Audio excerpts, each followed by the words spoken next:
role of NGOs and of stakeholder engagement in pediatric palliative care. We actually have talked about doctors and nurses, and then in fact in India and perhaps all over the world, it is NGOs that have played a big part in pediatric palliative care, and there is a real reason why. For those of you who don't know, Cankids is a national society for change for childhood cancer in India, and we work in today 46 cancer centers across the country. We are patient navigators and patient advocates, and what we're doing is really bridging gaps and supporting to make possible the best treatment, care, and support. And what I want to highlight too is it's difficult sometimes to say what's palliative care and what's supportive care, but we're not a palliative care NGO. We do palliative care for the most obvious reasons, because curative and palliative care needs to go together. And that's why when we are supporting children, that's what we need to do. So just very briefly, we work in, as I said, 46 centers. We have care centers like a home away from home. We have 4 of them. We have a school in Mumbai, and we have a very beautiful pediatric palliative care center, which I'm going to tell you a little bit more about.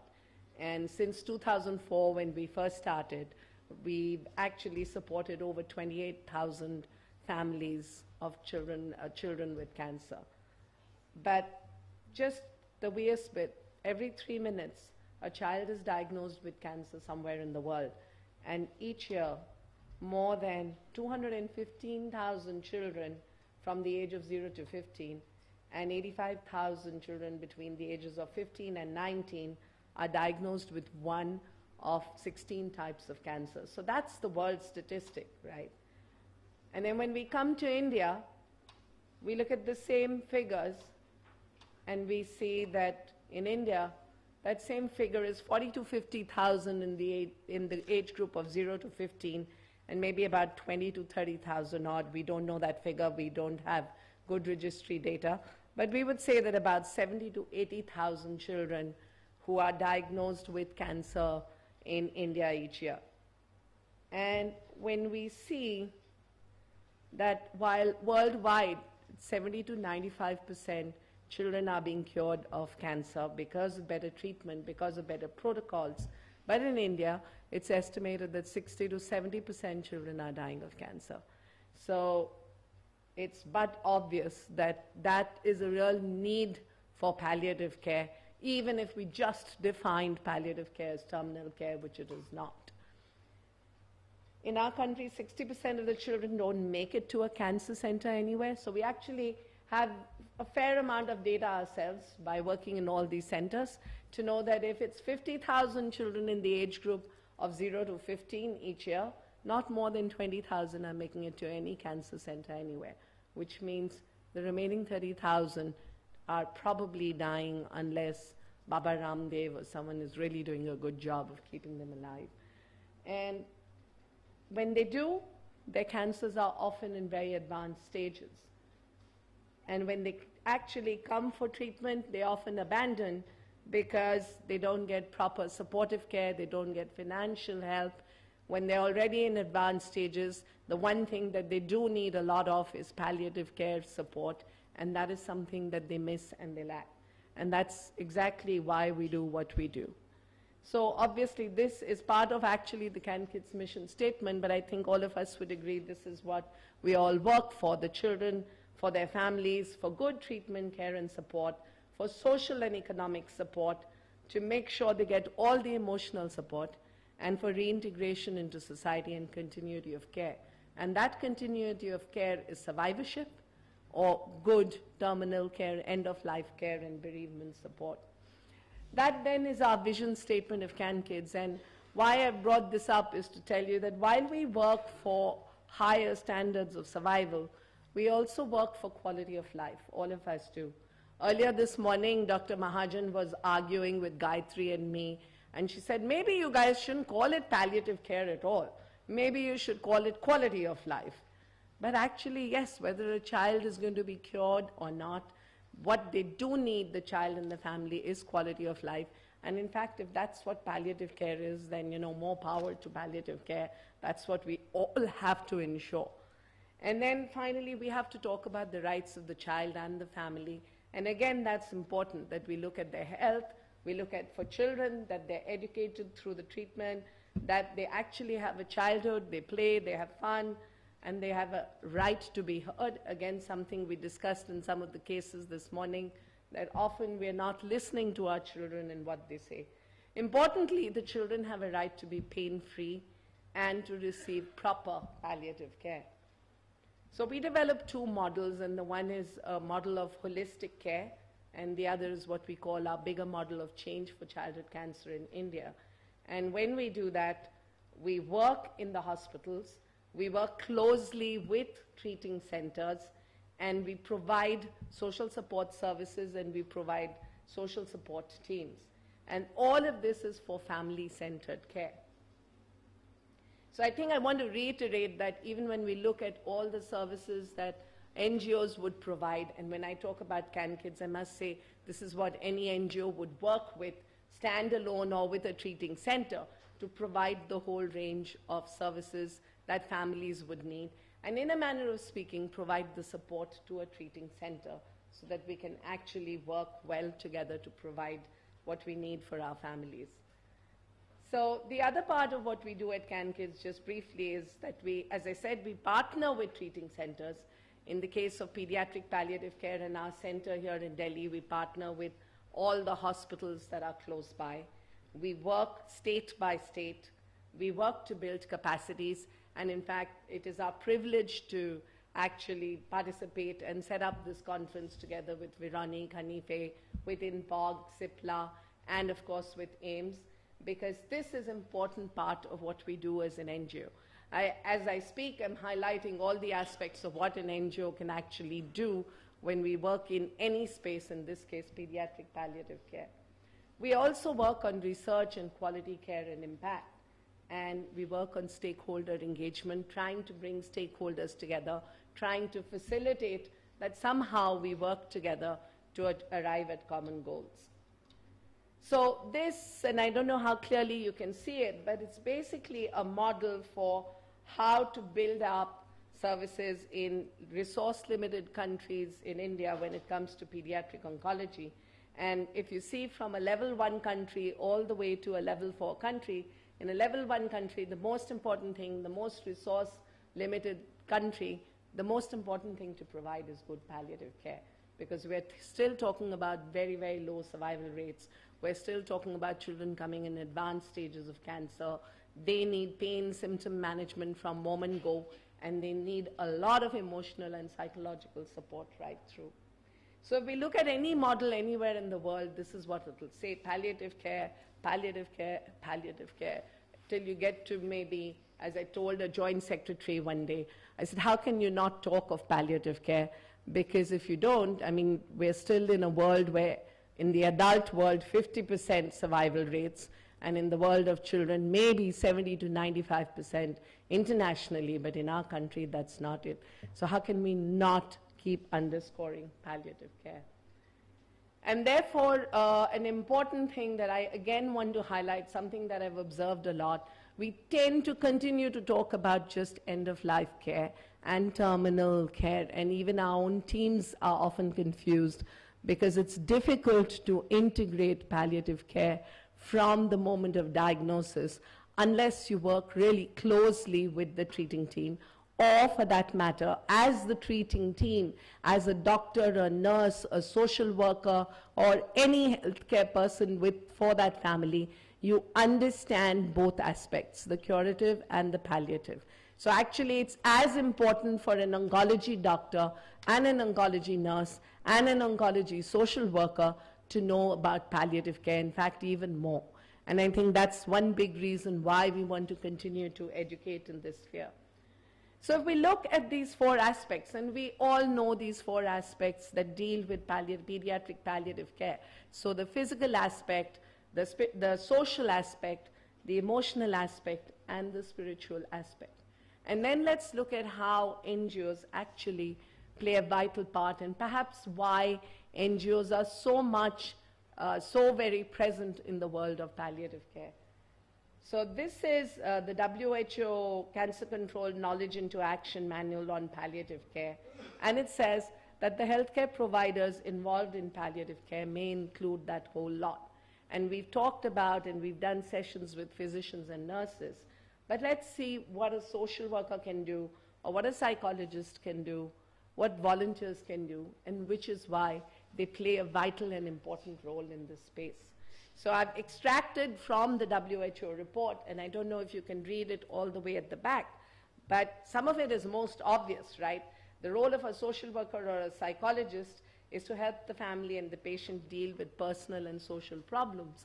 And our social workers, when they meet the families, we provide social workers, but any social worker is actually navigating the family. Our parent group members are our patient navigators. They're providing information, they're telling a family where they can go, they're providing financial support, and that is not something a doctor or a nurse can do. So they vitally need a social support team. Whether that social support team is within your treating center or whether you tie up with an NGO, what's important to understand is the need for a social worker, the need for psychologists, counselors, and volunteers, because it's time intensive. A doctor in a very, very busy OPD cannot spend the length of time to actually help a parent who doesn't even understand what chemotherapy means, what is going to happen to his child as they go through the whole cancer journey. And so you need social workers, you need psychologists, you need volunteers. I think palliative care or emotional and psychological support is extremely time intensive. It takes a lot of time. You could spend the whole day with one patient. And I know many, many cases where people have spent, I mean, there are times in our center that I think the whole team is just working with one family the whole day to resolve some issues, to resolve problems. And it could be a social problem, it could be a psychological problem, it could be some spiritual angst, it could be something that needs psychological support. And it's very, very quality intensive. So how do you provide that kind of manpower in any country, let alone a resource-limited country?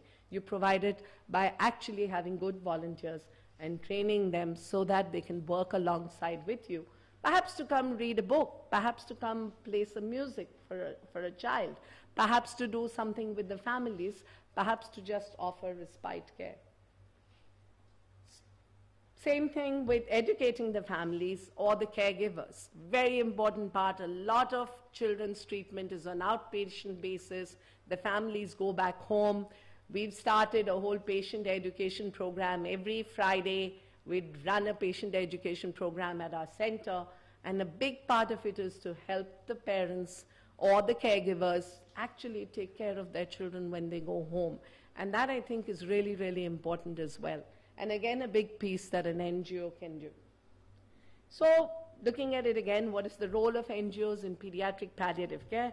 Number one, providing social support services. Having someone, you know, in some of the top-notch private hospitals, you'll see someone with a badge which says, "May I help you?" And really it is someone who's a patient navigator. I have Ava here, who I think is one of the best patient navigators I know. She's a parent of a child with cancer, who today actually holds the hand of a family and takes them to room number 13 and room number 12 and to the blood bank, gives them the information, runs around with them. There's Suman, there's so many others, but they could be also social workers. And so patient navigation is a very important part. Patient education and information is important.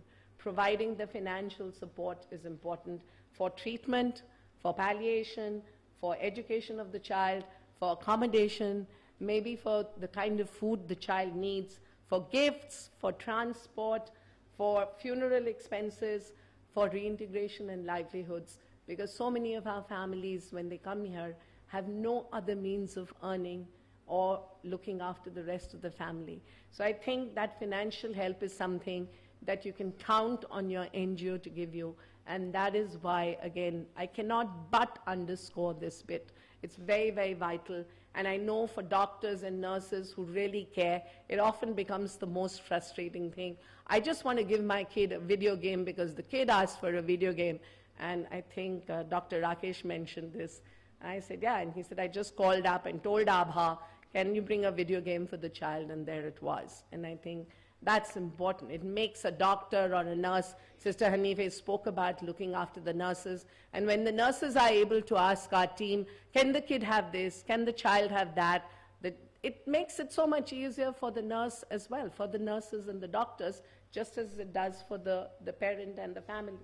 So psychological and emotional support, but of course, and finally spiritual support. As an NGO, Cankids provides social support teams to hospitals when we partner with them, and we provide social workers, data managers, psychologists, counselors, teachers, dietitians, and patient navigators. And again, I think that's something in countries like India where the center itself may not have such an extensive team. Even a private hospital may not have more than one psychologist across the board. They may have 2 dietitians for the whole hospital. But we know that our child with cancer needs that one-on-one, and we know that when a child is in distress, it needs it even more than when a child is perhaps still doing quite well. So social support teams, partnerships are very, very important. Your NGOs can be good partners to work with you and work with both the pediatric oncology and the palliative center. I have to say, I don't like the separation between the 2 centers, and I think that it's something that we play a bridge on quite often, but equally we do value our partnerships with the centers. We do capacity building work, and I want to talk about advocacy, because advocacy is something that is critical when it comes to pediatric palliative care in India. I think we're such a nascent stage that if we want to push forward, sometimes we're advocating to pediatric oncologists, we're advocating to the government, we're advocating to the institution, we're advocating also to each other. We're advocating to the nurses are advocating to the doctors, but advocating is basically fighting, and we're all fighting really in a nice way, but fighting for the rights of the child and the family. So that's important, and that's something that we can do. I have a couple of survivors here today, and they're the best advocates for us. So we build them up and train them so that they can take on this role and be ambassadors and move it forward. Awareness and public education, again, putting it out in the media, talking about palliative care, talking about the needs, actually is something, again, an NGO can play a big part in, and leave doctors and nurses to focus on what they need to do and yet raise the issues that are important. And finally, when it comes to research and impact assessment. So all of these are things that we at Cankids do, and these are things that an NGO can certainly support and play an active part. Some NGOs in India, like us and others, run inpatient services, outpatient services, home care services, and hospices. And I think a big reason why they do is the reasons I have outlined before, because at least 3 of those 4 elements are actually the spiritual, psychological, and the social aspects are better taken care of by an NGO. And then in many cases where there's a big gap, the NGO steps in and says, we can work with you even on the physical space. So just very quickly in terms of pediatric palliative care programs in India, the first of it that I know and I found out from various reports is the one that started in Thrissur in Kerala in 2001.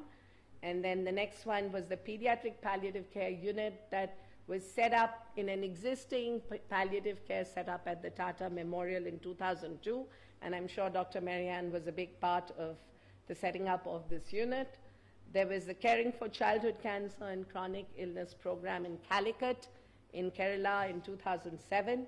And then, of course, Gayatri's program, which is really much talked of and fantastic because it's the one program that really integrates curative and palliative from day one, and the 2 teams work as one. So to me, it's the best model when it comes to pediatric palliative care in India today. Then there's our own center, which started in 2012, and I'd like to tell you a little bit more about our center. I want to tell you that it's not a hospice, it's not an inpatient, it's all of these things put together. We have inpatient, we have daycare, it is a transition home for when the doctor says there's no more cure, for when maybe Dr. Sushma and her team say there's no space in our own palliative care setup. Can you please take them? The fact is that government and many, many institutions just don't have the room, and therefore our palliative center fills a big gap. It just sits close to All India Institute, Safdarjung Hospital. It's available to other hospitals in Delhi. It's been a difficult project for us, I have to confess, because we are not medical people, we're supportive care people, but it's been the most rewarding of projects. For me, it's my temple, because when you can make a child or a family comfortable and truly provide solace, when they come with a big tumor that big and they can't find place in the emergency and someone can take care of them at our center.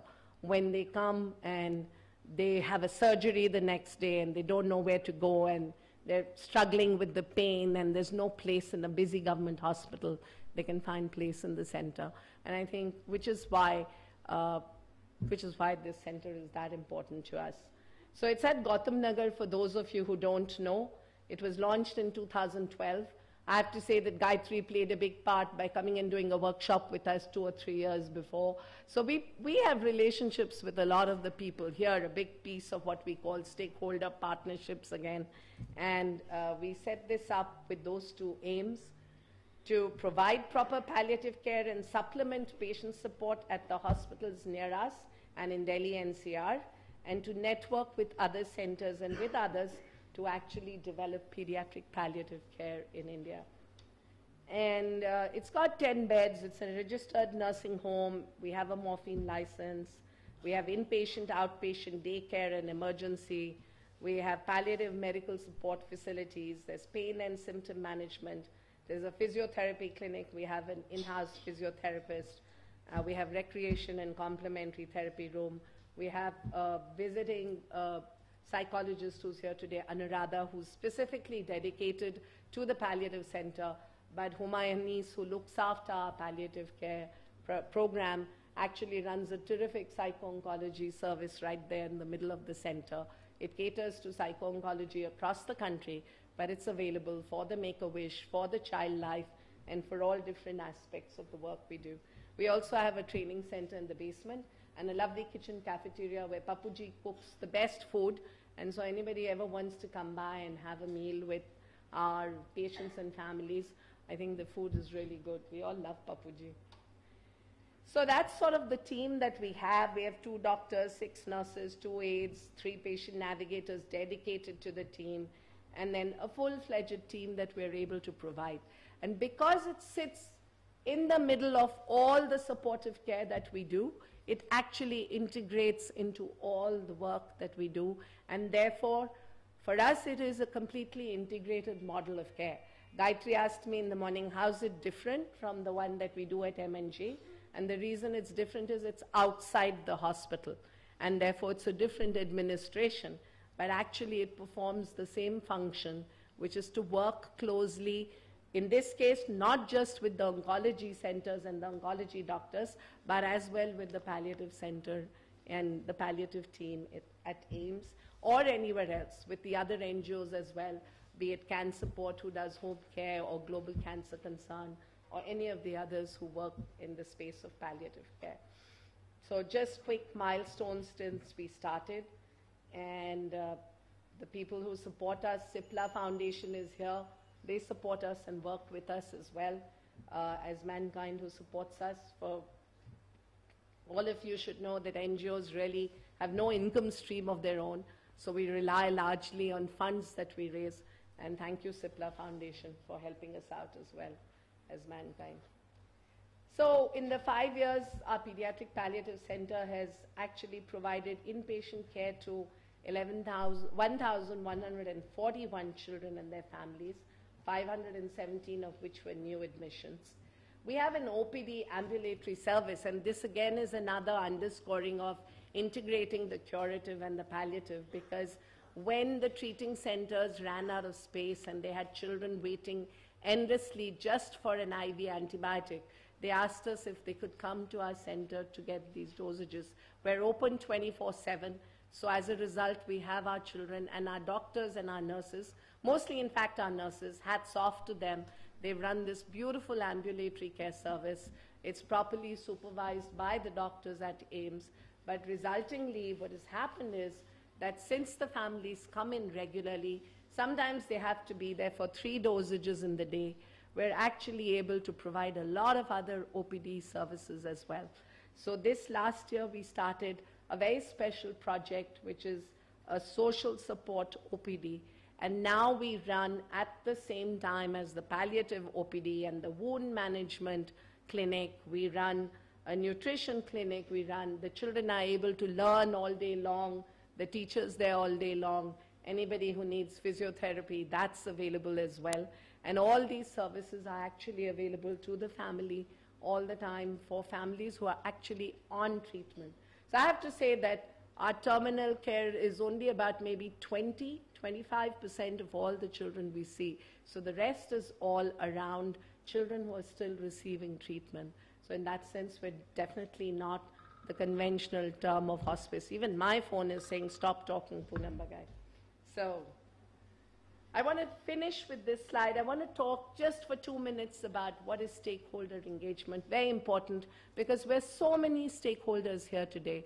We're doctors, we're nurses, we're psychologists and counselors, we're the social support team, and we're different types of organizations, institutions, treating institutions, we're oncology institution, we're palliative care set up, we're visiting faculty and international stakeholders. So we are a lot of stakeholders in this room, and it's an important time for us to also talk about what does it mean to be engaged as a stakeholder. So stakeholders engagement has the potential to ensure that key shared priorities are addressed. And these a stakeholder initiative actually belongs to everybody. So there's no leader. It also means that all members are equal participants. So for all those who are here today, this is what I'd like to ask you. We are stakeholders, and as I said, this is a list of what I talked about. Perhaps the only stakeholder not mentioned there is the government at the bottom, is not present here today. But all of us here today, and this is the question I want to raise. We've talked a lot, and you will continue to talk about this tomorrow as well, about pediatric palliative care. I think an excellent program has been organized. What is pediatric palliative care? What is end-of-life care? How do we look after our patients? What do we do with pain, pharmacological pain, and all these wonderful sessions. But as a group, we should also think about what are the priorities we want addressed as a pediatric palliative care community.